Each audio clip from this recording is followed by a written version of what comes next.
Akala mo ba hindi ko malalaman na ikaw yung tao naglagay ng wallet ko sa bag? Nalaglag mo kasi yung Stella kanina. Hindi ko na nga pala nasabi sa'yo kasi nga may kausap ka nun. Pero matanong ko lang Stella, yung tao bang sinasabi mo, anong pangalan niya?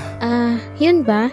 Wag na natin pag-usapan yun, pati hindi na din yun babalik dito sa Pilipinas. Pero Stella, alam mo ba na... Pero kung interesado ka talaga malaman, Akashi yung pangalan ng taong yun.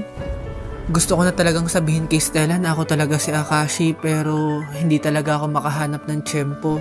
Pero nakikita ko naman si Stella, masaya na siya sa buhay niya. Parang hindi na nga kailangan ng lalaki para sa kanya eh.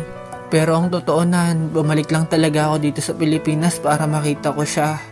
Ayoko na naman siyang guluhin sa buhay niya, kaya dumating sa point na hindi ko talaga siya pinapansin.